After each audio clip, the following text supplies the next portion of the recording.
My husband told me his parents were seriously ill. My daughter volunteered to go with him. I trusted them completely. Why wouldn't I, 24 years of marriage? A daughter I raised from her first breath. A family I would have died for. Turns out they were counting on that last part. I'm so glad you're here with me. Follow this story until the end and please leave a comment telling me where you're watching from and what time it is right now.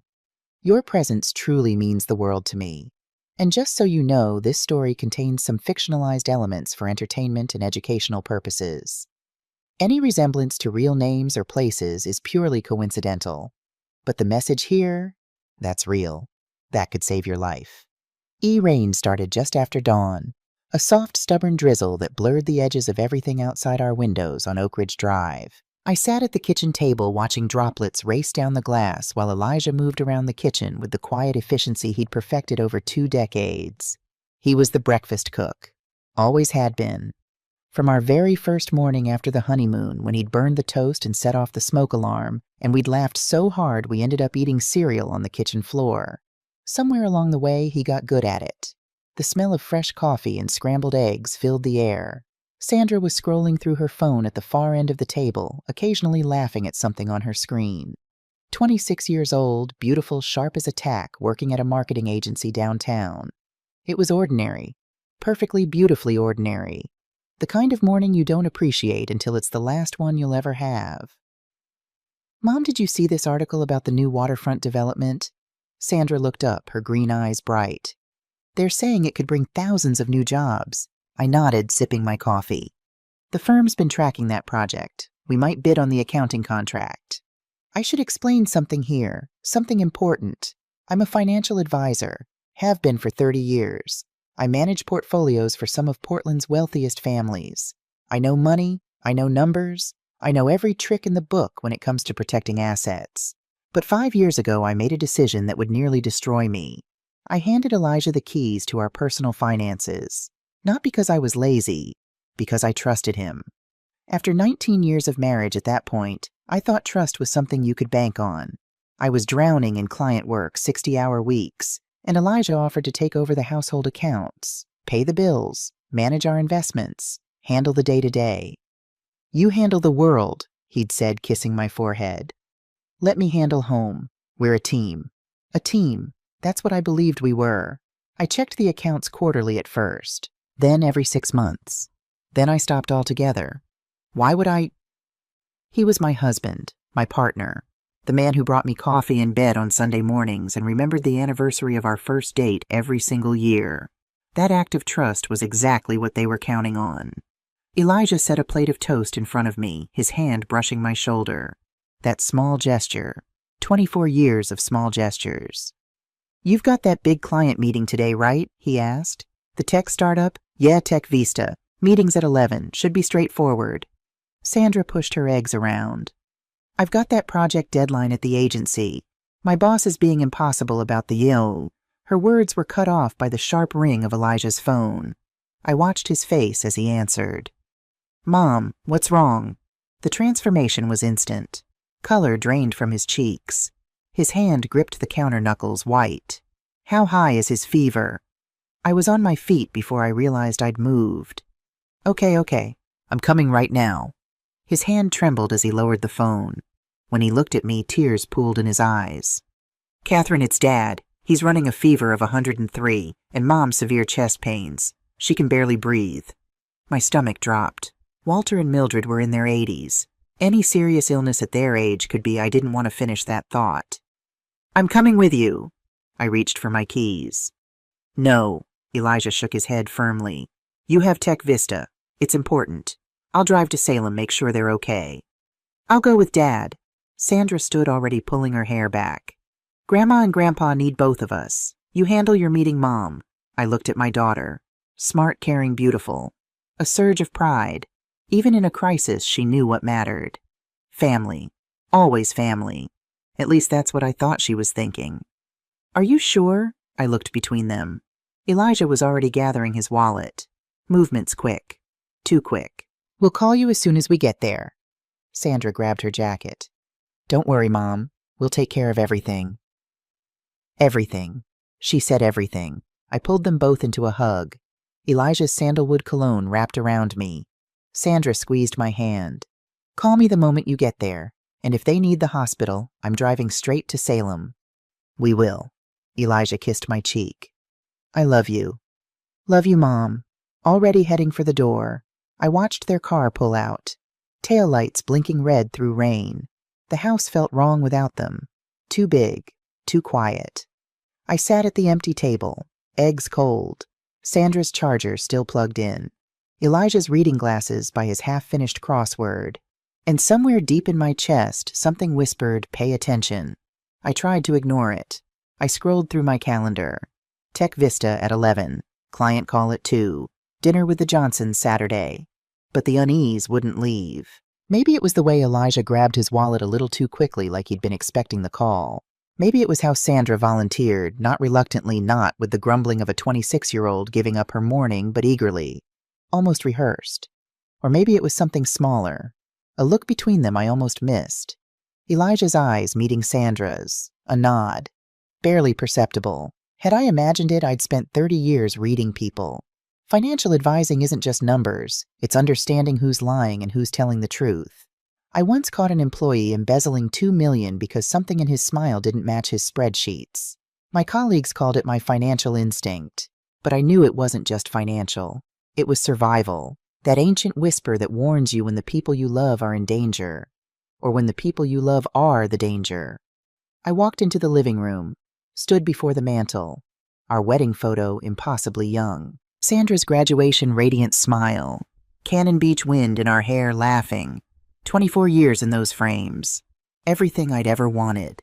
So why did I feel like I was standing at the edge of something dark and vast? I made a decision. Hall closet. Jacket. Keys. I'd stop at the florist for white lilies, Mildred's favorite, then the pharmacy for fever reducers. Then Salem. Tech Vista could wait. Family came first. I didn't know it then, but I was driving toward the end. The end of my marriage. The end of my trust. The end of the woman I'd been for 54 years. 2 hours later, I would stand on Walter and Mildred's doorstep with flowers in my hand and watch my entire world collapse. The highway stretched south through gray landscape. Rain drummed against the windshield. I kept thinking about Mildred and Walter. They'd been part of my life for 24 years since the day Elijah first brought me home. I was 29, terrified, wearing shoes that pinched my toes. Walter opened the door. Tall, broad-shouldered reading glasses perched on his nose. He studied me for exactly 3 seconds, then broke into the warmest smile I'd ever seen and shook my hand so hard I thought my arm might fall off. Welcome to the family, sweetheart. That's what he called me from day one. Mildred pulled me into a hug before I crossed the threshold. Every Thanksgiving she made apple pie because she knew it was my favorite. Every Christmas she'd slip me extra fudge when Elijah wasn't looking. Our secret, she'd whisper, and I'd feel like I truly belonged. Good people, kind people, now in their 80s facing serious illness. I gripped the wheel tighter. The exit for Salem appeared. I navigated familiar streets. Sycamore Street, 3 blocks down. 847 Sycamore Street. Cream siding, green shutters. Walter's truck in the driveway. And the front gate standing wide open. My foot eased off the gas. That wasn't right. Walter always kept it closed. Always. He'd installed it 15 years ago and was religious about the latch. I once saw him leave a dinner party because someone might have left it open. Something else. No ambulance. No signs of distress. But a dark blue sedan I'd never seen parked behind Walter's truck. I pulled past the house and parked 30 yards down under an oak tree. Some instinct said, don't announce yourself. Engine running, wipers going. If 2 elderly people were seriously ill, where was the urgency? I turned off the engine. Grabbed the flowers and pharmacy bag. Stepped into the rain. The walk to the house felt longer than it should have. That's when I heard it. A television, game show host, audience laughter, applause. I stopped walking. Sick people don't watch game shows. People with 103-degree fevers and severe chest pains don't sit around watching television. The front door was slightly ajar. I pushed it open, moved silently inside. Mildred's figurines on the shelf, Walter's jacket on the rack, the smell of old wood vanilla candles, lavender sachets. I set the flowers on the entry table, moved toward the living room, looked inside. and my entire world tilted sideways. Mildred sat on the sofa, plate of cookies on her lap. Purple cardigan, the one she wore when comfortable and happy. No chest pains, no difficulty breathing. She reached for another cookie and laughed at the screen. Walter in his recliner, his Kingdom newspaper spread across his lap. Chuckled at a joke. Went back to his paper. No fever, no illness, no crisis. Both of them perfectly, completely, undeniably healthy. Elijah had lied to me. No emergency, no sick parents, nothing. Then Elijah's voice drifted from the kitchen. "We need to move faster. We can't keep waiting." Sandra's voice. "I know, Dad, but we have to be careful. If she finds out before we're ready, she won't. Catherine trusts us completely. She always has." My legs went weak. I pressed my back against the wall. They weren't talking about medicine. They were talking about money. My money. And they were talking about me. I pulled out my phone, hands shaking so badly I could barely tap the recording app. Finally, the red dot. Recording. I pressed myself against the wall outside the kitchen, close enough to hear everything. "Did you transfer the $3,000 this week? Done this morning, Dad." Sandra sounded casual, like discussing groceries. "Mom never checks the statements." $3,000. Not the first time. "What's the total now?" A pause. $234,000. Few more months and we'll have enough. The number hit me like a physical blow. Nearly $250,000. Gone. Stolen by my husband and daughter. "Are you sure she won't notice?" A hint of worry from Elijah. Sandra laughed. Actually laughed. "Dad, Mom's a financial advisor, but she's so busy with clients she never looks at her own accounts. It's actually kind of ironic." Ironic. My daughter thought destroying me was ironic. "Sometimes I still feel guilty," Elijah began. "Don't." Sandra cut him off, voice turning cold. Something hard underneath something I'd never heard before. "She's ignored our emotional needs for years. You deserve this. We both do." Each word was a knife. I thought about every birthday party, every dance recital, every late night with homework, every time I held Sandra when her heart was broken. I thought about Elijah, 24 years of 60-hour weeks so our family could have everything. Had I missed something? Or was this just the story they told themselves to justify it? I kept recording. Then a voice I didn't recognize. A man, coming from the living room. "Everything set?" I froze. "Almost done," Elijah called back. "Catherine still doesn't suspect anything." The man laughed. Deep. Confident. The kind of laugh that belongs to someone used to getting away with things. "Perfect. Who was he? Why was he here?" "We should head out soon," the man said. "Don't want to risk her showing up." "She won't," Sandra said. "Mom's at Tech Vista. She'll be there for hours." They'd planned this, timed it, made sure I'd be safely occupied. I crept toward the living room doorway, angled myself to see inside. He sat on the sofa, early 30s, athletic, well-dressed, handsome in that magnetic way that makes people trust you without questioning why. He sat close to Elijah, fingers occasionally brushing Elijah's arm. Then Sandra walked in, handed the man a coffee mug. "Thanks, sweetheart," he said. "Sweetheart." He stood, moved toward Sandra, hand on her arm, lingering, intimate. Sandra smiled that easy smile she used to give her high school boyfriend when she thought I wasn't watching. He sat back down between them. Elijah on his left, Sandra on his right. But his body language toward Sandra was different, more intimate. The way he looked at her, his hand finding reasons to touch her shoulder, her knee. Elijah either didn't notice or didn't care. I switched to camera. Silent mode. His face. Click. Him with Elijah. Click. Him leaning close to Sandra. Click. Through the window, the blue sedan. License plate Oregon HKR 2947. Click. "She's clueless," the man said. "Catherine never saw any of this coming." "Too trusting," Elijah agreed. "Makes things easier for us. Us, the three of them. A team working against me." "How much longer?" the man asked. "Few more months," Sandra said. "Then we make the final move." The final move. I took one more photo, the three of them together, then backed away. Picked up the flowers and medicine from the entry table. Slipped through the front door. Rain had picked up. By the time I reached my car, I was soaked. I sat behind the wheel, staring through water running down the windshield, holding a phone full of evidence. feeling the first cracks spreading through everything I'd ever believed. $234,000. A stranger in my family. And something worse coming. The drive home was a blur. By 3 o'clock, I was pulling into my driveway. The house looked peaceful. Nothing had changed outside. Everything had changed inside.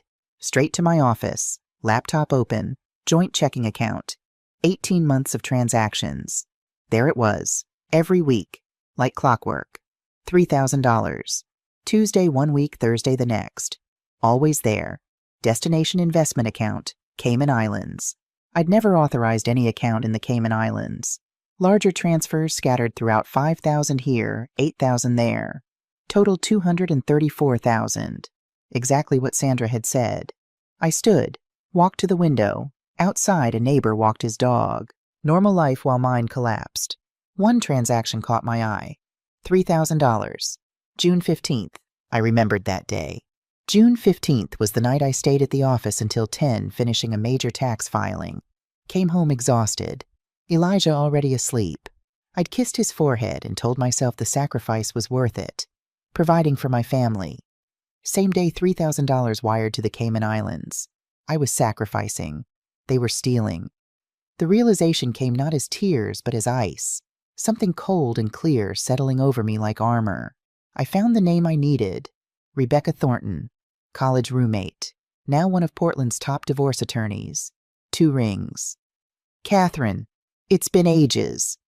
Rebecca, I need help. It's urgent. My tone changed everything. Come to my office right now. I called Philip Benson next, my accountant for 10 years. Philip, I need every financial record, every account transaction document. 3 years. A pause. He understood what I wasn't saying. I'll pull everything tonight, tomorrow morning. Perfect. The pieces were moving. Legal representation, financial documentation, evidence.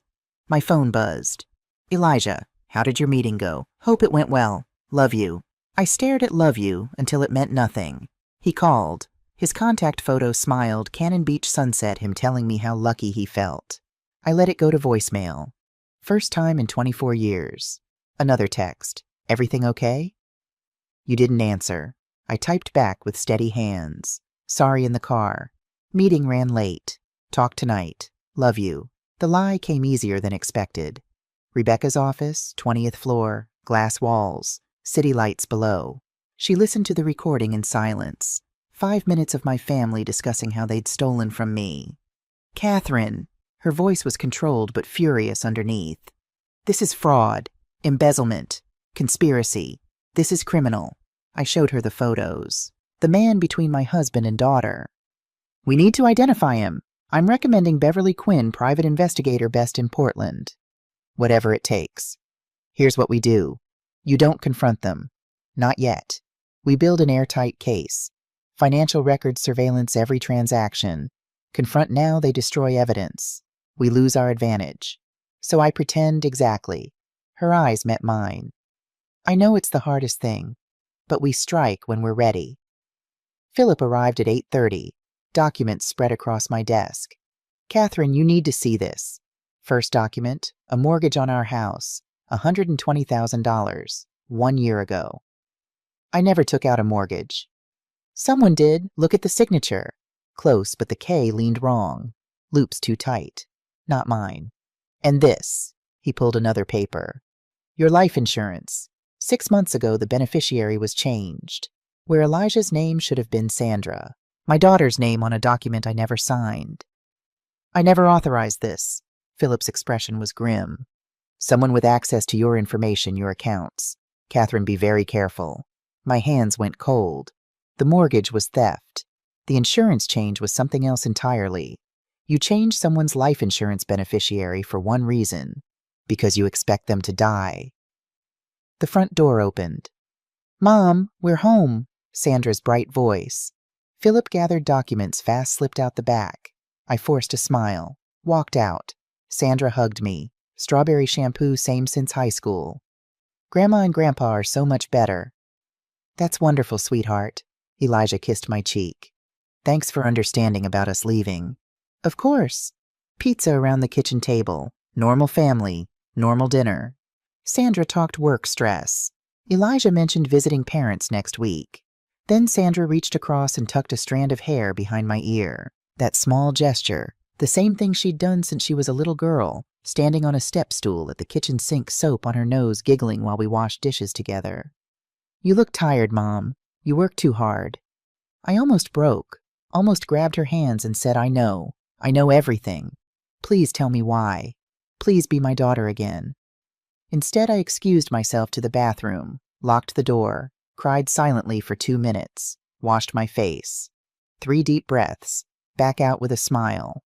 That was the first night I learned to act. There would be many more. Over the next 7 days, I became the best actress in Portland. Friday, Beverly Quinn's office, East Side. Filing cabinets, surveillance screens. She was in her 50s, sharp-eyed, the kind of presence that sees through everything. "Tell me everything," she said. I showed her the photos, the recording, the plate number. "I'll find him. 1 week. Saturday. Breakfast." Elijah kissed my cheek. "Eggs are perfect, honey." I smiled, tasted nothing. Tuesday. Beverly called. "Garrett Flynn, 32, personal trainer at Equinox Pearl District, luxury apartment, salary $45,000, drives a Mercedes worth $65, designer clothes. None of it matches his income. The money's from Sandra, from my accounts." That's what I believe, but there's more. I followed him 5 days. He meets Sandra every day. Coffee shops, his apartment restaurants. They're clearly together. And Elijah. Garrett met Elijah twice. Sandra present both times. But the body language, he's not with Elijah. The intimacy is all directed at Sandra. My daughter. The mastermind. I remembered something. 6 months ago, a rare dinner, just us two. Wine at the Italian place she liked. Sandra talked about pressure, about feeling like nothing was ever enough, about a heaviness she couldn't name. I'd listened, nodded, said the right things. But had I really heard her? Was that the night she'd already lost $85,000 to Austin Mercer's scam? Was she drowning in debt she couldn't tell me about? Had she been calling for help, and had I been too focused on my sympathy to actually save her? That question would haunt me for a very long time. Wednesday evening, Elijah noticed. "Honey, you look exhausted. Everything okay?" Busy season. Thursday night, alone in my dark office, head in my hands, 24 years, a daughter from birth. Had any of it been real? My phone rang. Beverly. "Catherine, listen carefully. I've been monitoring Sandra's online activity. She's been searching for information about substances that don't leave traces." The room went cold. "And I checked your car's maintenance records. Someone tampered with your brake system. 3 weeks ago." The world stopped. "What are you saying?" Beverly's voice was steady, but underneath something I hadn't heard from her before. Fear. "I'm saying your daughter may be planning to do more than steal from you. I'm saying you need to be very, very careful. Starting right now." That night I lay beside Elijah, his breathing peaceful, steady. Down the hall behind a closed door, my daughter slept, the daughter searching the internet for substances that don't leave traces. Every sound made me flinch. Creaking boards, groaning pipes, the refrigerator's hum. I stared at the ceiling. I had 2 choices. Run, call the police, let the system handle it. Safe, but incomplete. They'd destroy evidence, lawyer up. I'd spend the rest of my life wondering what the final move was supposed to be. Or fight. Stay. Gather every piece of evidence, understand the full scope, build a case so airtight no lawyer, no excuse, no tears could break it. Then bring it all down. I chose to fight. Not because I was brave, I was terrified. My hands hadn't stopped shaking since Salem. I chose to fight because I was Catherine Whitfield. 30 years helping people protect what was theirs. 30 years seeing through lies and catching cheats. Now it was my turn. I turned and looked at Elijah's sleeping face. The face I'd loved for 24 years. The face that had lied to me every single day. "I see you now," I whispered. So quiet not even the house could hear me. "I see all of you." Then I closed my eyes. Tomorrow the real work would begin. Tomorrow I would stop being a victim and start being the woman who fights back. And God help anyone who got in my way. The next morning I woke up before dawn and began living 2 lives. On the outside, devoted wife, loving mother, successful financial advisor who had no idea her family was robbing her blind. I smiled at breakfast. I asked about Sandra's work. I kissed Elijah goodbye each morning and told him I loved him because that's what Catherine Whitfield had done for 24 years, and any change would raise suspicion. On the inside, I was building a fortress. Beverly arranged 24-hour protection. A man named Derek, former military, sharp eyes, steady hands, moved into the rental house 3 doors down, posing as a new neighbor. Armed, trained, watching my house around the clock. I stopped eating anything Elijah or Sandra prepared. Every meal came from restaurants, sealed containers I opened myself. I kept protein bars locked in my desk drawer at work. At home, I'd say I grabbed lunch with a client or that I wasn't hungry. I locked my bedroom door at night. First time in 24 years. When Elijah asked, I blamed a news article about home invasions. Just makes me feel safer, I said. Smiled. He bought it. Every morning before starting my car, I checked underneath. Looked at the tires. Examined the brake lines as best I could.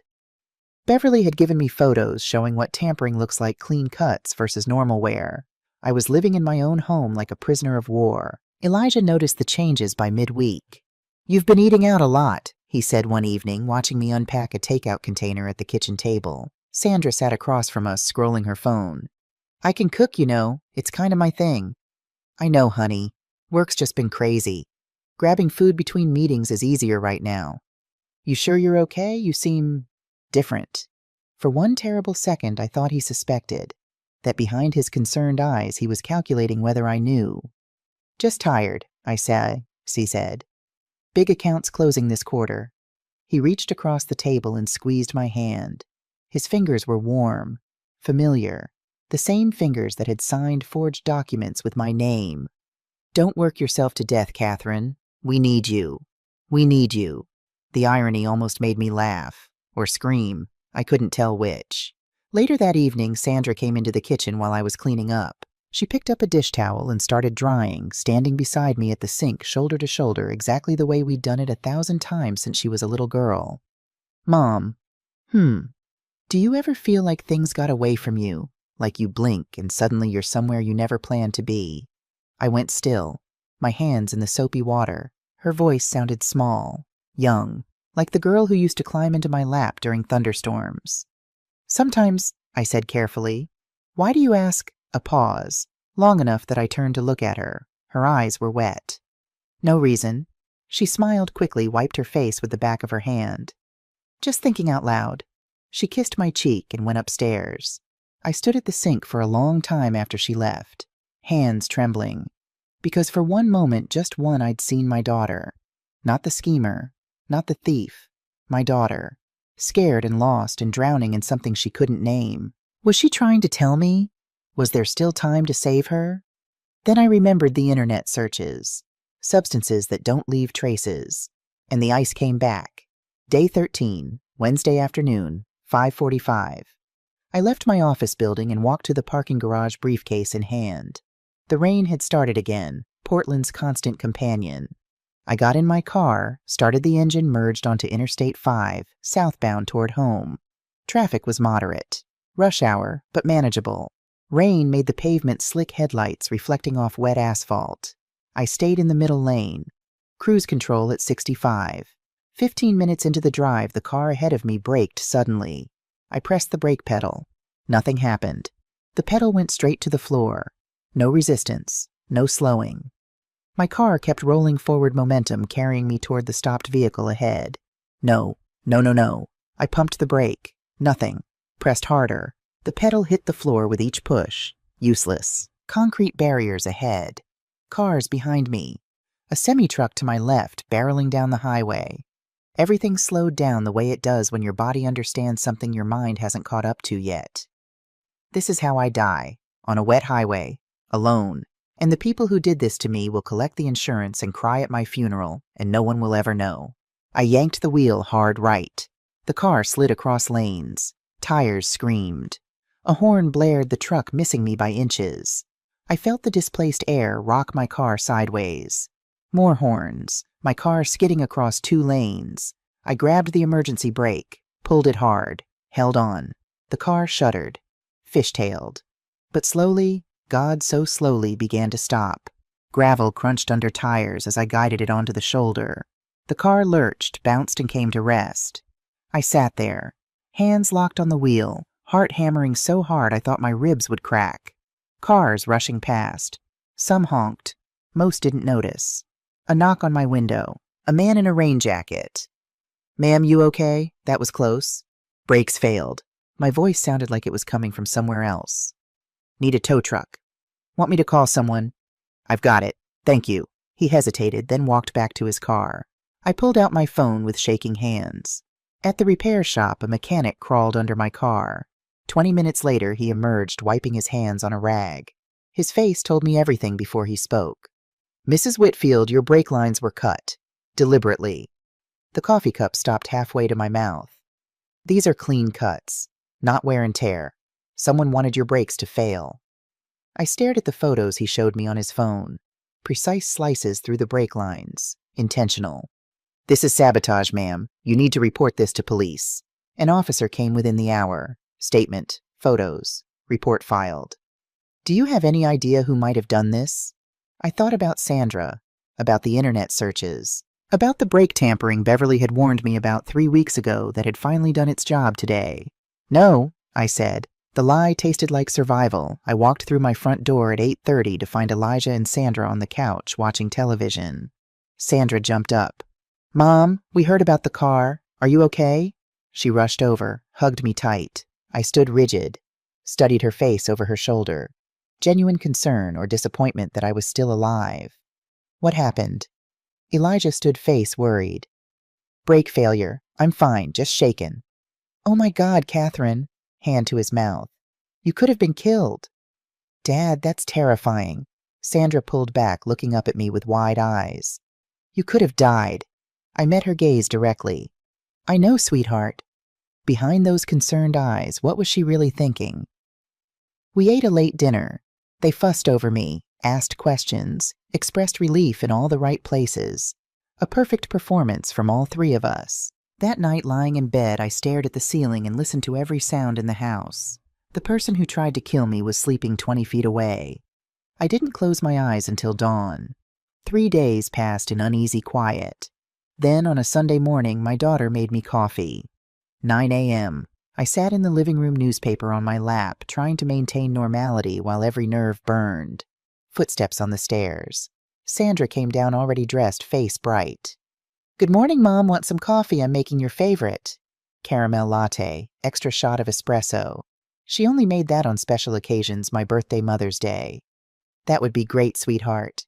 She disappeared into the kitchen. I heard the espresso machine hiss, the clink of a mug. 10 minutes later, she returned carrying a large ceramic cup. "Extra shot, just how you like it." She set it on the coffee table with a smile that looked completely genuine. "Now I need you to understand something. I knew the risks. I'd been eating nothing they prepared for over a week. Beverly had warned me about the internet searches. The brake lines had been cut 3 days ago. Every rational cell in my body screamed, "Don't drink it." But there was another part of me. The mother part. The part that had held this girl at 3 a.m. when she had nightmares. The part that had cheered at every soccer game, wiped every tear, believed in her when nobody else did. That part whispered, "Maybe you're wrong. Maybe Beverly is wrong. Maybe the brakes were just old. Maybe the searches were research for a novel she mentioned writing. Maybe your daughter, your baby, isn't capable of this." I wanted to believe that voice so badly that I picked up the cup. The coffee smelled perfect. Rich. Sweet. Exactly right. I took a sip. Then another. Sandra settled on the couch beside me, phone in hand, but not really looking at it. Watching me, in her peripheral vision. Over the next 20 minutes, I drank half the cup. Read the sports section. Commented on articles. Sandra laughed at the right moments, asked questions. The perfect daughter spending a quiet Sunday morning with her mother. 9:45. The room tilted. I gripped the armrest. The newspaper slid from my lap. "Mom." Sandra's voice distant. "You okay?" My heart was racing, pounding so hard I could hear it in my ears. The room spun. Couldn't breathe. Chest tight, constricting. Vision blurring at the edges. I tried to stand. My legs buckled. I went down hard. "Dad!" Sandra's voice sharp, panicked. "Mom fell, call 911. Elijah's footsteps thundering down the stairs. The world faded in and out. Darkness creeping from the sides. Sandra's face hovering above mine, perfectly crafted concern. My last coherent thought. She did this. She put something in the coffee, and I drank it because I wanted to believe my daughter still loved me. Fluorescent lights, beeping machines, antiseptic smell. I opened my eyes, white ceiling tiles, an IV in my arm, a doctor beside the bed. Mrs. Whitfield, you're at Providence Portland Medical Center. You had a severe reaction. We found extremely high levels of sedatives in your system, enough to cause respiratory failure. I needed to be careful. Couldn't reveal the truth yet. I must have taken my sleep medication by mistake. Thought it was my vitamins. The doctor's expression was skeptical. The concentration would be equivalent to 8 to 10 pills. You're certain this was accidental? I've been under stress. Probably wasn't paying attention. He studied me. We'll keep you overnight. After he left, Elijah and Sandra came in. Elijah rushed to the bed, tears streaming. Catherine, you scared us to death. Sandra took my hand. Her fingers were cold. Mom, you have to be more careful with your medications. I looked into her eyes. Perfect concern. Flawless performance. But as she turned away, something flickered across her face. Disappointment. She had expected me to die today. That night alone in my hospital room, I locked myself in the bathroom and called Beverly. She tried again, I whispered. Sedatives in the coffee. I almost didn't make it. Beverly's voice came through cold as steel. Catherine, we end this. Now. I'm arranging around-the-clock protection. 1 week to prepare everything. Next Sunday. We finish it. 1 week. 1 week. And Catherine, don't eat or drink anything in that house. Nothing. Not water from the tap. Not a piece of fruit. Nothing. I won't. One more thing. I've been tracking something on Garrett Flynn. Something big. You'll have it before Sunday. How big? Big enough that even Sandra is going to realize she's been played. Wednesday, day 23, Rebecca's conference room. Rebecca, Beverly, Philip, and me. The table covered in evidence. Let's review. Rebecca organized the stacks. Audio recordings, 5 minutes of Elijah and Sandra discussing the theft. Clear. Damning. Beverly's surveillance photos, Garrett with Sandra kissing, holding hands, entering his apartment. Garrett with Elijah, coffee shop, careful distance. Philip's financial analysis compiled into a single report, $234,000 in wire transfers over 18 months, $120,000 through a forged mortgage, $50,000 sent to a fake gym investment that never existed. Total $404,000, Philip said. The number sat heavy in the air. The life insurance change, Philip continued. $1 million.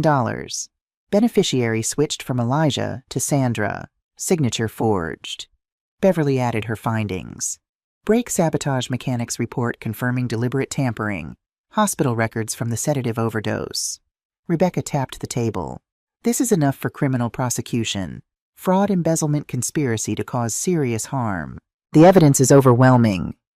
What about Garrett? I asked. Beverly's expression shifted. I'm still digging. There's something bigger. Give me 2 more days. We don't have... You'll have everything before Sunday. I promise. She met my eyes. And Catherine, what I've found is going to change everything. Even Sandra will realize she's been deceived. Security was next. Derek would maintain his cover as the neighbor. Hidden cameras would be installed throughout the dining room, living room, and entryway, all feeding to a secure server. Audio and video, Beverly said. Court-admissible quality. Police on standby. Plainclothes officers. Unmarked car parked 2 blocks away. They'd move on my signal. The trap was being built. Piece by piece. Thursday night, day 24. I came home early, told Elijah I had a headache, went upstairs but not to the bedroom, to the hallway outside Sandra's room. She was on the phone. Speaker.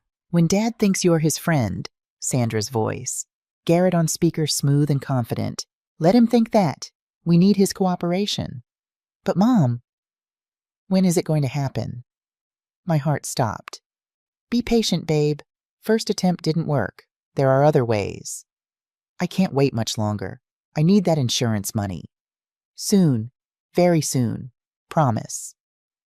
I stood frozen, every word a blade. They were planning to kill me.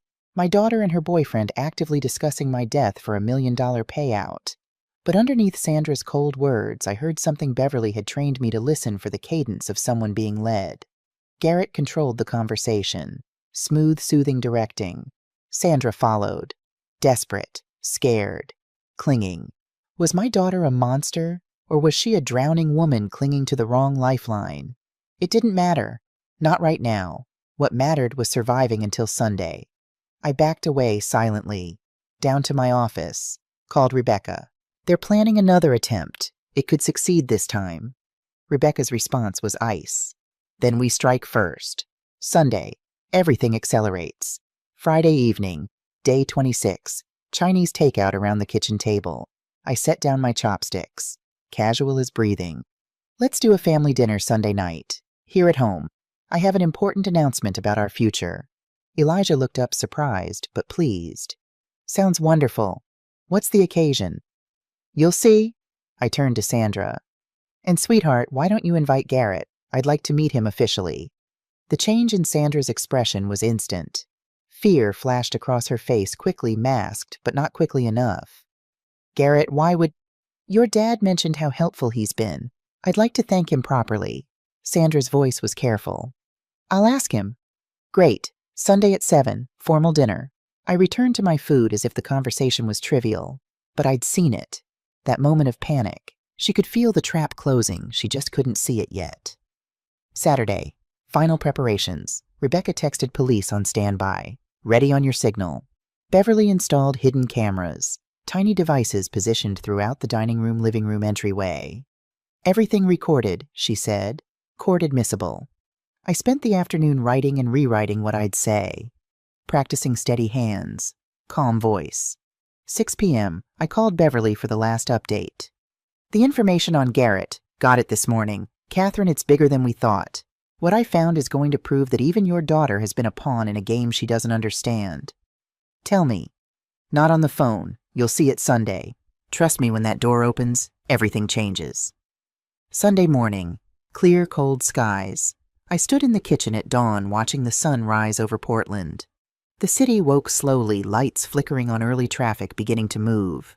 By sunset, everything would be different. My family would be shattered. The truth would be exposed. And somewhere across this city, Beverly was preparing the final piece, a secret about Garrett Flynn that would prove my daughter wasn't the mastermind after all.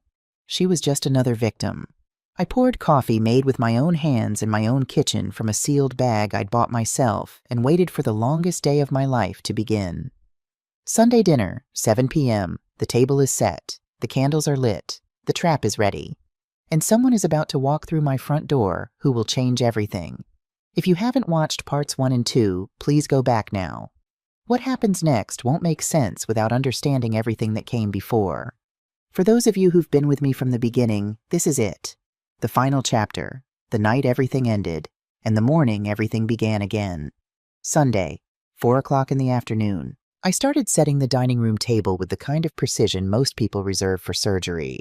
Fine china, the set we only used for special occasions. White tablecloth ironed that morning with my own hands. Candles in silver holders. Crystal wine glasses. Cloth napkins folded into fans. If my family was going to fall apart tonight, it would happen over a beautiful table. Elijah was in the kitchen. The smell of roasting chicken filled the house. Golden skin rosemary roasted potatoes. He was humming. Actually humming. The same song he'd hummed at our wedding reception while we slow danced his hand on the small of my back, both of us believing the future was something you could trust. "Catherine, this looks gorgeous," he called out. "What's the big announcement?" "You'll see soon enough." I smoothed the tablecloth, adjusted a fork. My phone buzzed in my pocket. Rebecca cameras live. Police ready. Good luck. I took a breath so deep it hurt. 5 o'clock. Sandra came downstairs. Black dress, pearl earrings, makeup done perfectly. She looked beautiful, the kind of beautiful that makes your chest ache because you remember the baby she used to be, the toddler who used to fall asleep in your arms, the teenager who cried on your shoulder after her first heartbreak. But her hands kept reaching for her phone, checking it, setting it down, checking again. "Is Garrett coming?" I asked casually. "He'll be here at 6. She didn't meet my eyes. Good. At 5:55, the doorbell rang. Sandra practically ran to answer it. I stayed in the living room, listening. "Hey, babe." Garrett's voice, smooth, warm, the kind of voice designed to make people feel safe. A kiss. You look amazing. They entered together. Garrett wore a button-down shirt and dress pants. Polished, confident. Exactly the kind of man who could walk into a room and make every person in it trust him within 30 seconds. I stood, extended my hand. You must be Garrett. I'm Catherine. His handshake was firm, his smile easy. Great to finally meet you, ma'am. I've heard so much about you. I studied him. Younger than I'd expected up close. Handsome. Charismatic in the way that makes you want to believe whatever comes out of his mouth. Garrett. Elijah emerged from the kitchen, wiping his hands on a towel. Glad you could make it. He moved to hug Garrett. Casual, friendly. But I saw it, Garrett's body orienting toward Sandra even while Elijah's arms were around him. A subtle shift. A tell. Elijah didn't notice. I noticed everything. Should we sit? Elijah gestured toward the dining room. Dinner's almost ready. Let's chat first, I said. Garrett, can I get you something to drink? Water's fine, thanks. We settled in the living room. Elijah returned to the kitchen. Sandra sat on the couch with Garrett beside her. Close but not touching, playing their roles. Beautiful home, Mrs. Whitfield? Thank you. 30 years of work. I met his eyes directly. I'm a financial advisor, you know. I help people protect their assets. Make sure nobody takes advantage of them. Something flickered across his face. Brief, quickly buried. Sandra stood abruptly. Mom, should we move to the dining room? Dad's probably ready. Of course. The dining room table looked perfect. Candlelight cast warm shadows across the white tablecloth. The chicken sat golden brown on a serving platter surrounded by roasted vegetables. I took my place at the head of the table. Elijah sat to my right, Sandra to my left, Garrett beside her. Elijah served the food. Sandra's hands trembled slightly as she accepted her plate. Garrett remained perfectly composed, watching everything with calculating eyes. This looks wonderful, honey, I said to Elijah. Should we say grace? Of course. We joined hands. My right hand held Elijah's. My left held Sandra's. Both of them had betrayed me. Both had plotted against me. And here we sat holding hands around a table like a family. Lord, thank you for this food, and for this family. Amen. Amen, they echoed. I released their hands, picked up my fork, set it down. The sound of metal on china rang clear in the quiet room. Everyone looked at me. Before we continue, I said, there's something we need to discuss. Elijah set down his wine glass. Catherine, what's going on? Sandra's face had gone pale. Garrett lowered his fork, slowly, eyes locked on mine. We need to talk about the $234,000 that's been stolen from me. Silence. The words hung in the air like the echo after a gunshot. Elijah's fork clattered onto his plate. What, Catherine? What are you talking about? My voice was calm. Cold. The voice I used in boardrooms when I was about to dismantle someone's lies with evidence. Weekly wire transfers. $3,000 every week for 18 months. To an offshore account in the Cayman Islands. Mom, Sandra started. Don't lie anymore, Sandra. Not tonight. I reached beside my chair where I'd hidden a folder earlier that afternoon. Opened it. Spread bank statements across the table. Each transfer highlighted in yellow. Dates, amounts, destinations, all there in black and white. I have every transaction documented. Elijah's face had gone white. His hand trembled as he touched the papers. I can explain. I don't want explanations. I want the truth. I pulled out my phone. Let me play something for everyone. Catherine, don't. Elijah's voice broke. I pressed play. His voice came through the speaker clear and unmistakable. Did you transfer the $3,000 this week? Sandra's reply. Done this morning, Dad. Mom never checks the statements. What's the total now? $234,000. 2 minutes of my husband and daughter casually discussing how they'd stolen from me. Every word precise. Every admission damning. When it ended, I set the phone down. Recorded 3 weeks ago, at your parents' house in Salem. Elijah looked up, eyes wide. You were there. Your parents weren't sick, Elijah. They never were. You lied so you could meet with Sandra and plan this. Catherine, I'm so sorry. His voice shook. I was lonely. You were never home, always working, always. So you stole from me. That's your justification. He flinched. Sandra told you I deserved it. that I wouldn't even notice. I turned to Sandra. Her mouth opened, but no sound came out. I pulled out more documents, laid them on the table one by one. House mortgage, $120,000, taken out a year ago. I slid the paper toward Elijah. Look at the signature. He looked. His face went even paler. That's not my signature, I said quietly. It's a forgery. Another document. Fake gym investment. $50,000 sent to a business that doesn't exist. Elijah stared at the papers. I didn't know about those. I swear I only knew about the weekly. But you knew enough. You knew you were stealing from me. Every single day. He buried his face in his hands. I let the silence stretch. Let them sit with what they'd done. Then I spoke again. But that's not even the worst part. Elijah looked up, tears streaming. What do you mean? The worst part is what you don't know. I looked at Sandra, then at Garrett, then back to Elijah. Tell your father the truth, Sandra. Tell him about Garrett. All color drained from Sandra's face. Garrett's jaw tightened. His hand moved under the table. Elijah looked between them. What about Garrett? He's been helping you. I let the question hang. Or using you. I reached under my chair and pulled out a tablet. Opened a video file. Beverly Quinn is an excellent investigator. I pressed play and turned the screen toward Elijah. The video showed a street corner in the Pearl District. Garrett and Sandra outside an apartment building. He pulled her in, kissing her deeply. His hand on her waist. Her fingers on his face. Both smiling. Timestamp Tuesday, 2:47 p.m. The video played to the next clip. A coffee shop, Sandra sitting on Garrett's lap. Another, a restaurant, hands clasped across the table. Another, his apartment building, 11 p.m. entering together. Elijah stood so fast his chair scraped across the floor. Sandra, you and Garrett. Tears streamed down Sandra's face.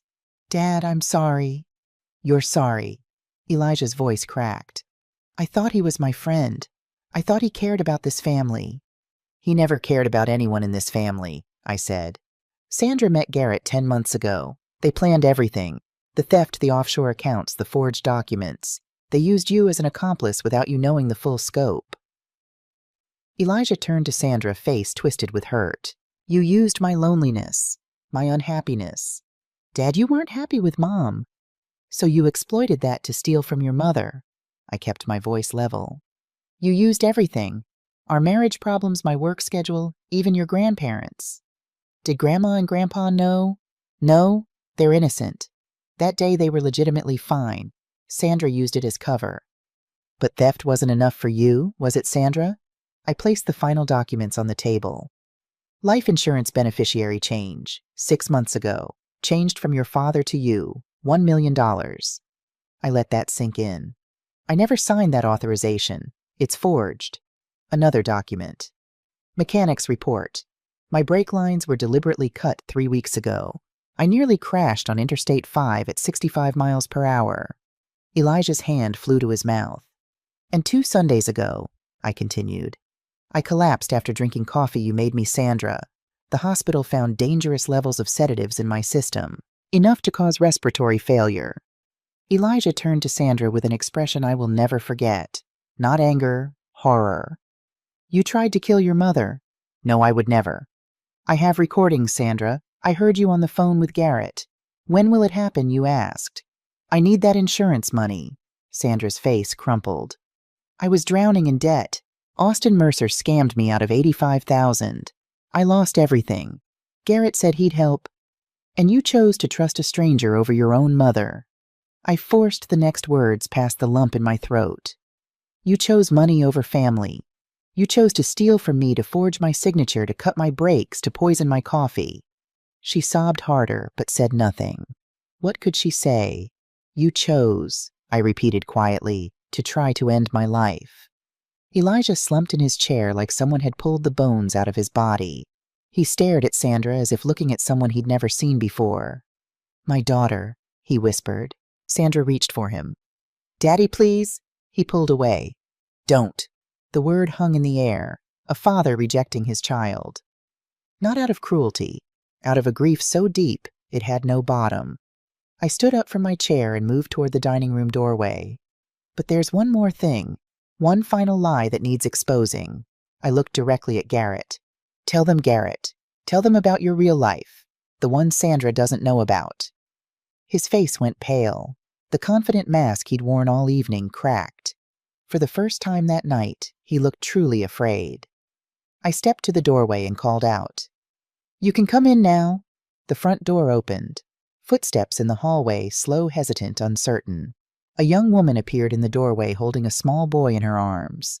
She wore scrubs visible beneath an open jacket, her face showing the exhaustion of someone who'd just finished a double shift. The boy, maybe 5 years old, clutched a teddy bear to his chest and looked around the room with wide, confused eyes. Absolute silence fell. Garrett's fork clattered against his plate. He stood so fast his chair toppled backward with a crash that made the boy flinch and bury his face in his mother's shoulder. "No, no, no, no." The woman looked at him, confusion mixing with concern. "Garrett, what's going on? You said this was an important meeting with a client." I kept my voice calm, measured, as if I were introducing guests at a dinner party instead of detonating a bomb. "Everyone, this is Leah Flynn, and this is Noah." Sandra's head whipped toward them so fast I heard her neck crack. Who are they?" I let the silence stretch. 3 heartbeats. 4, 5. Leah is Garrett's wife. Noah is his 5-year-old son. One perfect crystalline moment. Then everything exploded. Sandra shot to her feet, her whole body trembling. "Wife-son Garrett, you said you were single. You said you'd never been married." Leah took a step backward, pulling Noah closer. "Garrett, who are these people? Why is that woman—" "Leah, this isn't— I can explain— You can't explain this." Sandra pointed at Noah with a shaking hand. "You have a child." I moved toward Leah gently, keeping my movements slow so I wouldn't frighten Noah further. The boy's eyes were huge, his teddy bear clutched so tightly his knuckles had gone white. "Leah, thank you for coming. I know this is incredibly difficult." "Mr. and Mrs. Whitfield, you said you had important information about my husband, that it was urgent. Please sit down." I crouched to Noah's level. "Noah, would you like some cookies in the kitchen? I have chocolate chip, and maybe some cartoons on an iPad." He looked at his mother. Leah hesitated, looking around the room at Garrett's white face, Sandra's tears, Elijah's devastation. Then she nodded. "Noah, sweetheart, go with this nice lady for just a minute. Mommy needs to talk to grown-ups." "Is Daddy in trouble?" Noah's small voice. Nobody answered. I took Noah's hand, so small, so trusting, and led him to the kitchen. Cookies on a plate, iPad with Paw Patrol. He settled in happily, swinging his legs, oblivious to the devastation one room away. When I returned, all eyes were on me. Except Garrett's. He was staring at the floor jaw, working no sound coming out. "Leah lives in Vancouver, Washington," I began. "She's a nurse at Providence Hospital, works the night shift most weeks. She's been married to Garrett for 7 years, Leah corrected quietly. 7 years this past June. We had a party. Noah drew pictures for the invitations." She looked at Garrett. "You said it was the best day of your life." He wouldn't look at her. "During my investigation," I continued, "I discovered Garrett has been living a double life, Monday through Wednesday in Vancouver with Leah and Noah, Thursday through Sunday here in Portland with Sandra." "That's not true." Sandra's voice was desperate now. "Garrett, tell them," but Garrett said nothing. "The training clients he told you about," I said to Leah, "that was Sandra. The consulting work keeping him in Portland, this affair. The money for Noah's preschool tuition. The new car you couldn't afford." Leah turned to Garrett, voice shaking. "All those nights you said you were working late. All those weekends. Noah's tuition that got paid. The car. Where did it come from?" "From this family," I said quietly. "From accounts my daughter stole from me. $234,000. Garrett's been using it to fund his life with you, Leah. Your car. Noah's school. Your mortgage. All of it stolen money." Leah covered her mouth with both hands. Sandra stepped toward Garrett, hands outstretched like she was drowning, and he was the only lifeline. "You said you loved me. You said we'd get married once we had enough. You said—" Her voice broke into a sob. "You said I was the only one." Leah's laugh was bitter and broken. "He said the same things on our wedding day, 7 years ago.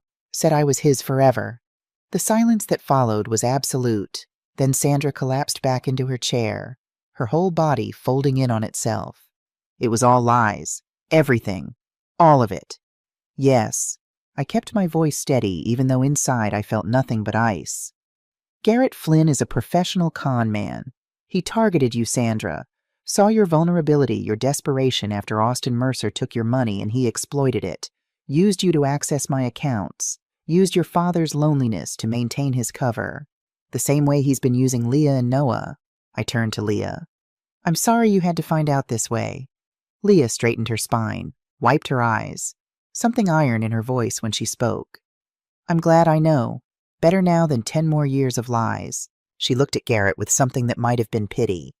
Our marriage is over. I'll file tomorrow. Leah, please. Garrett found his voice, desperate, pleading. She held up a hand. Don't you dare. Not after you used our son's tuition money. Our child, Garrett. How could you? Sandra looked up at me, mascara in black rivers down her cheeks. Mom, I'm so sorry. I didn't know. Sorry isn't enough, Sandra. Austin Mercer took everything. $85,000. I was desperate. Had nothing. Garrett said he'd help. And you chose to trust a stranger over your own mother. The words came out quieter than I intended. You chose to try to end my life. She had no answer. I pulled out my phone and made a call. Detective Warren, you can come in now. The front door opened with authority. 2 uniformed officers entered first. Behind them, a woman in her 40s detective's badge clipped to her belt. Mrs. Whitfield, Detective Diane Warren nodded. All business. We heard everything through the wire. I touched the small recording device inside my collar. Every word. Crystal clear. She turned to face Sandra and Garrett. Yes. Sandra Whitfield and Garrett Flynn, you're both under arrest for fraud, embezzlement, and conspiracy to cause serious bodily harm. She began reading Miranda rights in a steady, practiced voice. Sandra stood on shaking legs as an officer moved behind her with handcuffs. The metallic click echoed through the room. Mom, please! Sandra's voice rose to a scream. Don't do this! Please! I'm your daughter! I turned away. Couldn't watch. Couldn't bear to see the handcuffs on her wrists. The second officer cuffed Garrett, who went quietly. All charm drained. Just an empty shell. They led Sandra toward the door. She twisted in the officer's grip, looking back at me one final time. Mama, she whispered. She hadn't called me that since she was 10 years old. I said nothing, watched as they guided her out into the night. Red and blue lights flashing through the dining room windows, painting the walls. Elijah sat at the table, collapsed, shaking with sobs. Leah held Noah, who'd come running from the kitchen when he heard the commotion. The boy's face confused and frightened, tears streaming. Mommy, why are they taking that lady away? What did Daddy do? Leah couldn't answer, just held him tighter. And I stood alone in the center of it all. Overturned chairs, scattered documents. Cold dinner nobody ate. Justice had been served. The price was everything I'd ever loved. The weeks that followed were a blur of lawyers, courtrooms, and attention I never wanted. Sandra and Garrett were denied bail.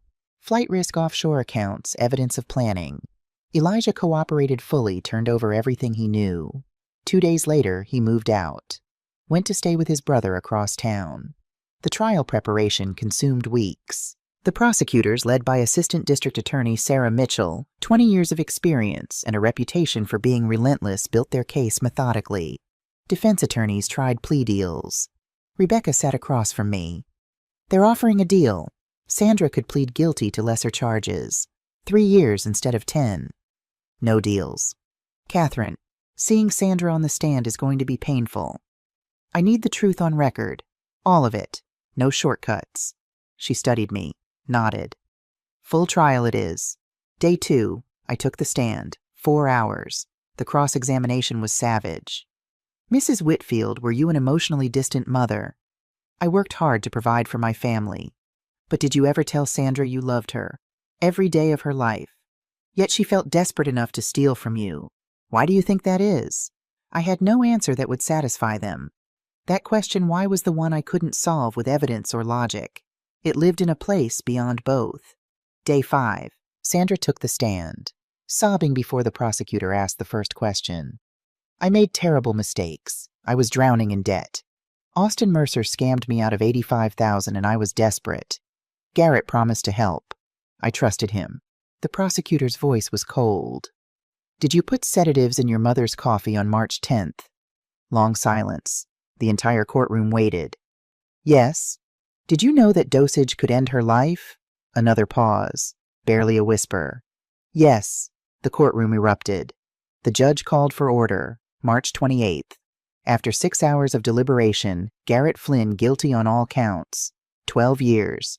Fraud, conspiracy, bigamy, conspiracy to cause serious harm. Sandra Whitfield guilty on all counts. 8 years. Fraud, conspiracy, conspiracy to cause serious bodily harm. Elijah Whitfield pleaded guilty to lesser charges. 3 years probation, 500 hours of community service. As the guards led Sandra away, she looked at me one final time. Her eyes were empty, hollow. The daughter I'd raised, the girl who used to climb into my lap and ask me to read her stories, was gone. I walked out of the courthouse into Portland's gray drizzle. Rebecca walked beside me, holding an umbrella over both our heads. It's over, she said, but I knew better. The legal battle was over. The emotional battle was just beginning. Dr. Helen Carver's office became my sanctuary. Twice a week, Tuesday and Friday afternoons. Soft lighting through sheer curtains. Plants everywhere, ferns and succulents that made the space feel alive. She was 48 with warm eyes that seemed to see through every defense I'd built. Catherine, what brings you here? I don't know how to feel anymore. Justice and healing are different things. Justice is external, what happens in courtrooms. Healing is internal, what happens in here. She touched her chest. In the heart. Week 3. I broke down completely. Where did I fail as a mother? You didn't fail. Sandra made choices. Terrible choices. But they were hers, not yours. But I must have done something. Good parents raise children who are still human, Catherine. Who still have free will. Who can still make devastating mistakes. You can't control another person's choices. Not even your child's. Then she asked the hard question. Was there a moment Sandra needed you that you weren't there? I was quiet for a long time. 6 months before all this. Sandra called at 11 at night. I was finishing a tax filing. I didn't pick up. Called back the next morning. She said she was fine. My voice cracked. But that might have been the night Austin Mercer took her money. That might have been the night she was drowning and needed her mother. And you didn't answer. I didn't answer. Does that justify what Sandra did? No. Does it mean you failed? I don't know. It means you're human, Catherine. Imperfect like all of us. Understanding that is the beginning of healing. Not for Sandra's sake, for yours. That was the session that cracked me open. Not in a bad way. In the way a seed cracks open to grow. I sold the house 3 months after the trial. Couldn't live there anymore. Not in the dining room where I'd confronted them. Not in the kitchen where Sandra poisoned my coffee. Not in the bedroom where I'd lain awake wondering if my family was planning my death. The house sold quickly. I didn't look back. My new apartment in the Pearl District was small, simple, entirely mine. Clean white walls. Windows facing east, letting in morning sun. A couch, a bed, a desk. I didn't need much anymore. I went part-time. No more 60-hour weeks. No more sacrificing everything for a career that had cost me my family or given my family the excuse to betray me. I still had clients who trusted me, but I'd learned the hard way that all the money in the world means nothing if you lose yourself earning it. I started teaching. Every Tuesday and Thursday evening, a free course at Portland Community College. Protecting yourself from financial fraud, even from family. 12 people showed up the first night. 40 by the third week. Young people navigating first credit cards. Immigrants learning the American financial system. Elderly folks who'd been scammed by their own children. I saw myself in each of them. The vulnerability. The desire to trust. Last month, a woman in her 70s approached me after class. Tears in her eyes. Her son had been forging checks from her account for 3 years. She'd suspected but didn't want to believe it. Your class gave me the courage to report him. She hugged me. Thank you for saving what's left of my life. I thought about that hug often. Leah Flynn and I stayed in touch. She divorced Garrett, moved back to her parents' house in Vancouver with Noah. We met for coffee twice. Both times I brought cookies for Noah, who remembered me as the cookie lady from that terrible night. Last month I'd sent a $500 gift card anonymously for Noah's future. Leah texted immediately, somehow knowing. I didn't confirm. Some kindnesses are better left quiet. Elijah wrote 3 months after the trial. Short letter, careful words, asking if we could talk. I hadn't replied. Dr. Carver said that was okay. Some bridges you're not ready to cross. Maybe never. Sandra's letters arrived monthly, like clockwork. I hadn't opened a single one. They sat in a shoebox in my closet, sealed, unread. Maybe one day, maybe never. And that was okay, too. August, Coffee Creek Correctional Facility, 45 minutes through farmland and small towns. My hands shook on the wheel the entire drive. The visitation room was exactly what you'd imagine. Gray walls, plastic chairs, glass partition, guards watching everything. I sat down, waited. The door on the other side opened. Sandra walked in. Prison uniform, thinner, hair pulled back simply, no makeup. She looked younger, more like the daughter I remembered than the woman who'd tried to kill me. We picked up phones on either side of the glass. "Mom," her voice broke immediately. "Hello, Sandra. I'm so sorry. So sorry. I was scared. Stupid. Garrett didn't make you do anything."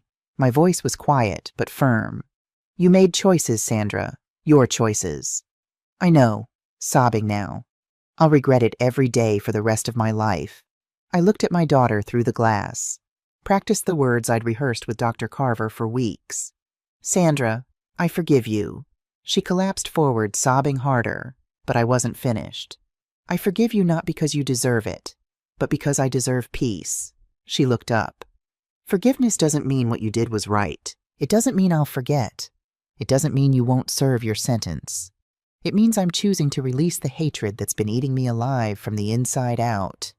I pressed my hand against the glass. On the other side, she pressed hers against mine. An inch of glass between us. A universe. "You took my money, Sandra. My trust, my family. You took years off my life with fear and grief. But you cannot take my ability to move forward. That's mine. And I'm taking it back." I stood up. "Mom, please don't go." "I have to." "Will you come back?" I paused at the door. "I don't know, sweetheart. I honestly don't know." I walked out. Behind me, the sound of her crying through the glass. I kept walking. Because forgiveness wasn't about her anymore. It was about me. October, 1 year later. The sunrise over the Willamette River had never looked more beautiful. I stood at Tom McCall Waterfront Park at 6:30 a.m., watching the first light paint the water gold and orange. Autumn leaves drifted down from the trees lining the riverbank. My breath came steady, even, no longer the shallow, panicked breathing of a year ago. Exactly 1 year since I discovered the betrayal. I sat on a bench and recorded a voice memo. Not for anyone else, just for me. October, 1 year later. My name is Catherine Whitfield. A year ago, my husband and daughter stole over $400,000 from me. My daughter tried to poison me. They conspired with a con man to take everything I had, including my life. I survived. If you're going through something similar, if someone you love has betrayed you, stolen from you, tried to destroy you, you can survive too. You will survive. Healing isn't linear. Some days are harder than others. Some days you wake up and forget for a moment what happened. Then you remember and the weight crashes down again. That's okay. That's part of it. I'm not telling you to forgive. Forgiveness is personal. It's not about excusing what they did. It's about choosing your own peace over their hold on you. I've forgiven some people. Others I haven't. Maybe I never will. What matters is this: I'm still here. I'm still standing. I'm teaching, mentoring, helping others, learning to trust again, carefully, cautiously, but genuinely. My name is Catherine Whitfield, and today I'm okay. I saved it and titled it My Story October. I walked into my favorite coffee shop near the apartment. The barista, a young woman named Sophie, greeted me with a warm smile. "The usual Mrs. Whitfield, just Catherine," I corrected gently. "And yes, please." While she prepared my coffee, I noticed an older gentleman at a corner table fumbling with his phone, looking frustrated. Without thinking, I walked over. "Need a hand with that?" He looked up surprised, then grateful. "Trying to set up mobile banking. Can't figure out this app." I pulled up a chair. "Let me show you. And here's a tip: always enable two-factor authentication. It'll protect you from fraud." 20 minutes later, he had everything set up. He thanked me profusely, offered to buy my coffee.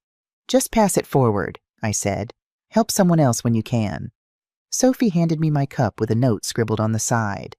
You're a good person. Don't forget that." I looked up.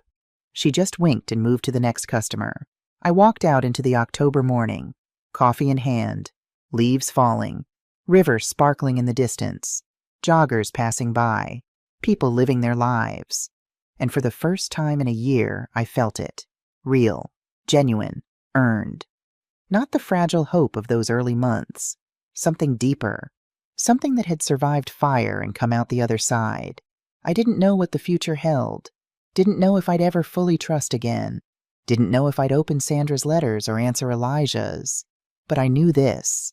I was still here, still standing, still choosing to believe in goodness, even after everything. And that was enough.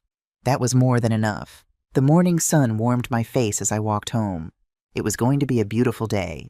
And to you watching this, remember what I learned. I thought I knew my family.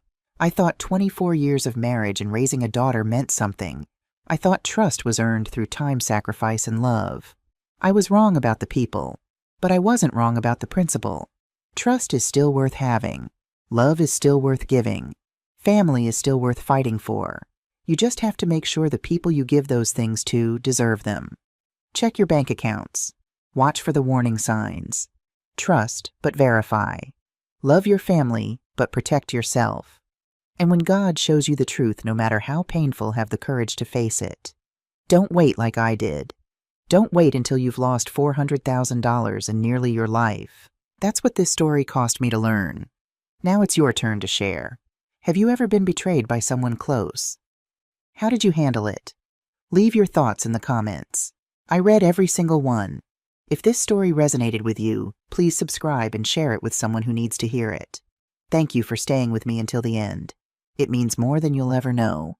This is Catherine Whitfield. And today I'm okay.